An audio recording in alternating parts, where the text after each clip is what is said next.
So electrophoresis and ഇലക്ട്രോഓസ്മോസിസ് രണ്ടും രണ്ട് different properties ആണ്. ഇലക്ട്രോഫോറസിസ് എന്ന് പറയുമ്പം നമ്മുടെ കൊളോയിഡൽ സൊല്യൂഷൻ ഒരു ഇലക്ട്രിക് ഫീൽഡിൻ്റെ പ്രസൻസിൽ എന്താണ് അവിടെ കൊളോയിഡൽ പാർട്ടിക്കിൾസ് മൂവ്മെൻറ്റ് ചെയ്യും. ആ മൊബിലിറ്റിനെയാണ് അല്ലെങ്കിൽ ആ ഒരു പ്രോസസ്സിനെയാണ് നമ്മൾ ഇലക്ട്രോഫോറസിസ് എന്ന് പറയുന്നത്. അപ്പോൾ എന്താണ് ഇലക്ട്രോഓസ്മോസിസ്? ഇലക്ട്രോഓസ്മോസിസ് എന്ന് പറയുമ്പോൾ നമ്മൾ ഈ ഇലക്ട്രോഫോറസിസ് ഞാൻ പറഞ്ഞു എന്താണ് ഇലക്ട്രിക് ഫീൽഡ് അപ്ലൈ ചെയ്യുന്ന സമയത്ത് കൊളോയിഡൽ പാർട്ടിക്കിൾസിന് വരുന്ന മൂവ്മെൻറ്റ്, ആ ഇലക്ട്രോഫോറസിസിൽ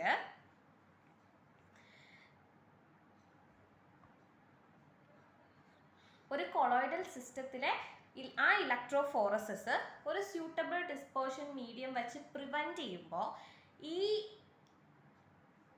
സിസ്റ്റം അല്ലെങ്കിൽ കൊളോയിഡൽ സിസ്റ്റം ഇറ്റ്സെൽഫ് ഇലക്ട്രിക് ഫീൽഡിൽ മൂവ് ചെയ്യും.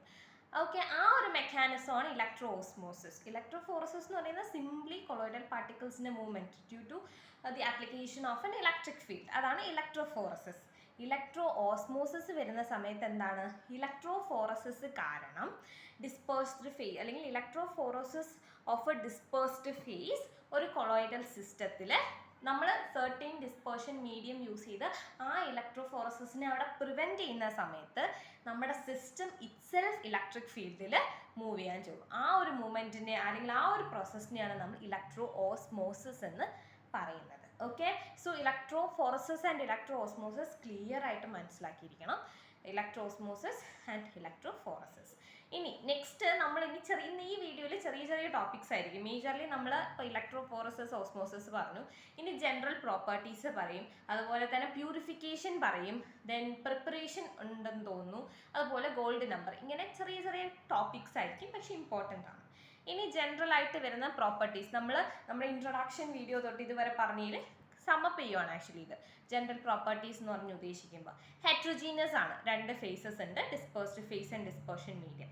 സെക്കൻഡ് പ്രോപ്പർട്ടി എന്ന് പറയുന്നത് വിസിബിലിറ്റി ആണ്. സ്മോൾ സൈസ് ആയതുകൊണ്ട് തന്നെ ഡിസ്പേഴ്സ്ഡ് പാർട്ടിക്കിൾസ് ഒരിക്കലും വിസിബിൾ അല്ല, നേരിട്ടില്ല, വിസിബിൾ അല്ല.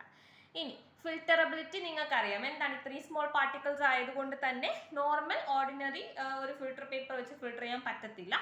We should be using ultra filters, animal membranes, cellophane membranes, ഇതൊക്കെ യൂസ് ചെയ്താൽ മാത്രമേ നമുക്ക് ഫിൽട്ടർ ചെയ്യാൻ പറ്റുള്ളൂ. സ്റ്റെബിലിറ്റിയും പറഞ്ഞു, ലയോഫിലിക്കിന് സ്റ്റേബിൾ ആണ്, ലയോഫോബിക്ക് ഇലക്ട്രോലൈറ്റിന്റെ ആബ്സെൻസിൽ കുറച്ച് സ്റ്റേബിൾ ആയിരിക്കും. ഇനി കളർ എന്ന് പറയുന്നത് നമ്മുടെ പാർട്ടിക്കിൾസിന്റെ സൈസ് ഡിപ്പെൻഡ് ചെയ്യും. ലാർജ് പാർട്ടിക്കിൾസ് ആണെങ്കിൽ longer wavelength of light absorb ചെയ്യും and therefore transmit shorter wavelength. ഇപ്പം സിൽവർ എന്ന് പറയുമ്പം അതിൻ്റെ ലൈക്ക് പാർട്ടിക്കിൾ സൈസ് ഇപ്പം 1050 നാനോമീറ്റർ ആണെങ്കിൽ വയലറ്റ് കളർ ആയിരിക്കും അപ്പിയർ ചെയ്യുന്നത്. 60 നാനോമീറ്റർ ആണെങ്കിൽ ഓറഞ്ച് യെല്ലോ കളർ അപ്പിയറൻസ് ആയിരിക്കും ഉണ്ടാവുന്നത്. സൈസ് പാർട്ടിക്കിൾ സൈസിനെ ഡിപ്പെൻഡ് ചെയ്യും. പാർട്ടിക്കിൾ സൈസ് ലാർജ് ആവുകയാണെങ്കിൽ ലോങ്ങർ വേവ് ലെങ്ത് ആയിരിക്കും അബ്സോർബ് ചെയ്യുന്നത് and therefore transmit light of shorter wavelength. Smaller ആണെങ്കിൽ എന്താണ് സ്മോളർ വേവ് ലെങ്ത് അബ്സോർബ് ചെയ്യും, ട്രാൻസ്മിറ്റ് ചെയ്യുന്നത് ലോങ്ങർ വേവ് ലെങ്തിലായിരിക്കും. അടുത്ത് വരുന്നതാണ് purification of colloids. Purification of കൊളോയിഡ്സിൽ മെയിനായിട്ട് കേട്ട് പരിചയമുള്ളതും ഡയാലിസിസ് ആയിരിക്കും. ഡയാലിസിസ് തന്നെയാണ് കൊളോയിഡ്സിനെ പ്യൂരിഫൈ ചെയ്യാൻ യൂസ് ചെയ്യുന്ന മോസ്റ്റ് സ്യൂട്ടബിൾ മെത്തേഡ് എന്നൊക്കെ പറയുന്നത്. ഓക്കെ, സോ പ്യൂരിഫിക്കേഷൻ പറയുന്നതിന് മുന്നേ ഒരു ഇലക്ട്രോലൈറ്റിൻ്റെ പ്രസൻസിലാണെങ്കിൽ സ്മോൾ കോൺസെൻട്രേഷൻ സ്റ്റെബിലൈസ് ആണ് ചെയ്യുന്നത്. ഓക്കെ, ലാർജർ കോൺസെൻട്രേഷൻ ഒരു സോളിനെ ഡീസ്റ്റെബിലൈസ് ചെയ്യും. ഇത് നോട്ട് ചെയ്ത് വെച്ചാൽ മതി ഈ ഒരു രണ്ട് ലൈൻസ്.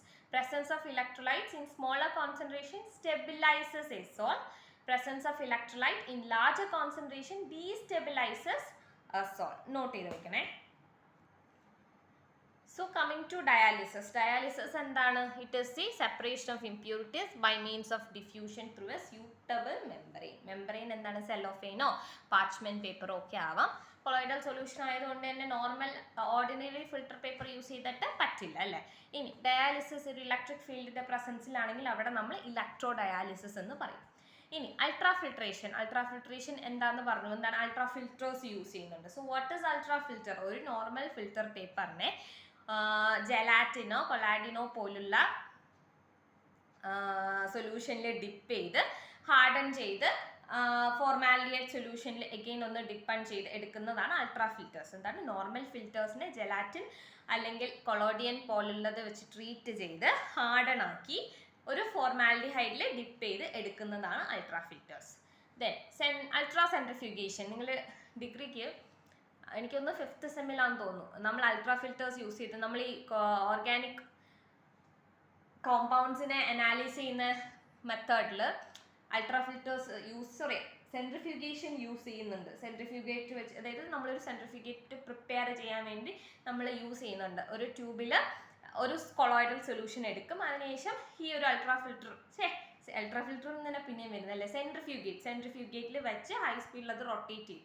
ആ സമയത്ത് അത് കൊളോയിഡൽ സൊല്യൂഷനിലെ പാർട്ടിക്കിൾസ് താഴെ സെറ്റിൽ ഔട്ട് ആവും, സൊല്യൂഷൻ നമുക്ക് മുകളിൽ കിട്ടും. ഓക്കെ, ഇംപ്യൂരിറ്റീസ് അവിടെ സെൻട്രിഫ്യൂഗൽ ഫോഴ്സ്, അതായത് റൊട്ടേഷൻ, അതാണ് സെൻട്രിഫ്യൂഗൽ ഫോഴ്സ്, അതറിയാലോ. Impurities remains in the solution as centrifugate. ഈ സെൻട്രിഫ്യൂഗേറ്റിനെ നമ്മൾ പല ടെസ്റ്റ് ചെയ്യാൻ യൂസ് ചെയ്യും. അതുപോലെ തന്നെ താഴെ സെറ്റിൽ ഔട്ട് ചെയ്തിട്ടുള്ള കൊളോയിഡൽ പാർട്ടിക്കിൾസിനെ നമ്മൾ ഫർദർ ടെസ്റ്റ് ചെയ്യാൻ യൂസ് ചെയ്യാറുണ്ട്. സോ അതാണ് അൾട്രാ സെൻട്രിഫ്യൂഗേഷൻ എന്ന് പറയുന്ന method. So majorly 4 methods: dialysis, electrodialysis, ultra filtration, ultra centrifugation. ഈ അൾട്രാ സെൻട്രിഫ്യൂഗേഷൻ ആ എക്സ്പെരിമെന്റ് കഴിയുമ്പോൾ നിങ്ങൾക്ക് പ്യുവർ ആയിട്ട് മനസ്സിലാവും. മറ്റേതൊക്കെ എനിക്ക് തോന്നുന്നു നമ്മൾ +2 ചെയ്തിട്ടുണ്ടാവും, ഈ ഫിൽറ്റർ പേപ്പർ വെച്ചുള്ള ഫിൽട്രേഷനൊക്കെ. അപ്പോൾ അൾട്രാ സെൻട്രിഫ്യൂഗേഷൻ നമ്മൾ ഡിഗ്രി ബേസിൽ ചെയ്യുമ്പോൾ മനസ്സിലാവും, കുറച്ചും കൂടെ ക്ലിയർ ആവും. ഓക്കെ, അപ്പോൾ അതിൽ മനസ്സിലാക്കേണ്ടത് ആ സൊല്യൂഷനെ നമ്മൾ സെൻട്രിഫ്യൂഗേറ്റ് എന്നാണ് വിളിക്കുന്നത്. താഴെ സെറ്റിൽ ഔട്ട് ചെയ്തിരിക്കുന്ന സംഭവത്തിനെ കൊളോയിഡൽ പാർട്ടിക്കിൾസ് എന്നും, ആ സൊല്യൂഷനെ നമ്മൾ സെൻട്രിഫ്യൂഗേറ്റ്. ഇംപ്യൂരിറ്റീസ് എന്തെങ്കിലും ഉണ്ടെങ്കിൽ ആ സെൻട്രിഫ്യൂഗേറ്റിലായിരിക്കും ഉണ്ടാവുക. ഓക്കെ, ഇനി പ്രിപ്പറേഷൻ ഓഫ് കൊളോയിഡ്സ് പറയുമ്പോൾ നമുക്കറിയാം ലയോഫിലിക് കൊളോയിഡ്സും ഉണ്ട്, ലയോഫോബിക് കൊളോയിഡ്സും ഉണ്ട്. ലയോഫിലിക് കൊളോയിഡ്സ് എന്ന് പറയുന്നത് വേറെ ഒന്നും വേണ്ട, ജസ്റ്റ് നമ്മൾ വാട്ടറോ അല്ലെങ്കിൽ എന്തെങ്കിലും വെച്ച് ചൂടാക്കോ കോണ്ടാക്റ്റിൽ വന്നോലൊക്കെ മതി നമുക്ക് ലയോഫിലിക് കൊളോയിഡ്സ് പ്രിപ്പയർ ചെയ്യാൻ പറ്റും. കാരണം അവർക്ക് ഡിസ്പോഷൻ മീഡിയം ആയിട്ട് ഹൈ അഫിനിറ്റി ആണ്. അതുകൊണ്ട് നമുക്ക് ഈസിലി പ്രിപ്പയർ ചെയ്യാൻ പറ്റും. ജസ്റ്റ് വാട്ടർ വെച്ച് ഹീറ്റ് ചെയ്യുകയോ അല്ലെങ്കിൽ സ്റ്റാർച്ച്, ജെലാറ്റിൻ പോലുള്ള സോൾസ് ഒക്കെ നമുക്ക് പെട്ടെന്ന് പ്രിപ്പയർ ചെയ്യാൻ പറ്റും. പക്ഷെ അതുപോലെയല്ല ലയോഫോബിക്കിന് ഡിസ്പേർഷൻ മീഡിയം ആയിട്ടുള്ള അഫിനിറ്റി കുറവാണ്. അതുകൊണ്ട് തന്നെ കുറച്ച് ടാസ്ക് ആണ്. 2 മേജർ മെത്തേഡ്സ് വഴിയാണ് നമ്മൾ ലയോഫോബിക് കൊളോയിഡ്സ് പ്രിപ്പയർ ചെയ്യുന്നത്: dispersion method as well as condensation or aggregation method. So first one is dispersion method. എന്താണ്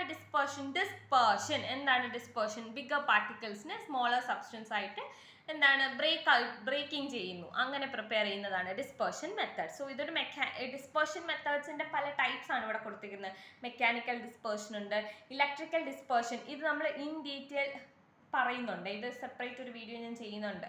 ഈ ഇലക്ട്രിക്കൽ ഡിസ്പേർഷൻ, പ്രീഡിക് ആർക്ക്, ഇതും ഡിഗ്രി ടോപ്പിക് ആണ്. സോ നമ്മൾ അത് ഡീറ്റെയിൽ ഓൺ പറയുന്നുണ്ട്. അൾട്രാസോണിക് ഡിസ്പേർഷൻ, പെപ്റ്റൈസേഷൻ, ഇതൊക്കെയാണ് പല ഡിസ്പേർഷൻ മെത്തേഡ്സ്. ഇനി നെക്സ്റ്റ് വരുന്നതാണ് condensation method. So condensation methods എന്ന് പറയുമ്പോൾ എന്താണ് കണ്ടൻസേഷൻ മെത്തേഡ് എന്ന് ചോദിച്ചാൽ aggregation of small particles of atomic or ionic size. Aggregation എന്താണ്? പല ടൈപ്സ് ഓഫ് കണ്ടൻസേഷൻ മെത്തേഡ്സ് ഉണ്ട്. By exchange of solvent, change of physical state, oxidation, reduction, hydrolysis, double decomposition, ഇങ്ങനെ പല കണ്ടൻസേഷൻ മെത്തേഡ്സ് വഴി അതായത് atomic ionic പാർട്ടിക്കിൾസിനെ smaller particles ആയിട്ട് aggregate ചെയ്യുന്ന മെത്തേഡാണ് condensation method.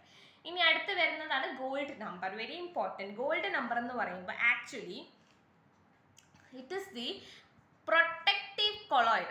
Gold number of a protective colloid is the minimum amount in milligrams which the substance milligrams which is substance to prevent coagulation of 10 ml gold salt on addition of 1 ml 10% NaCl solution. അതായത് it is the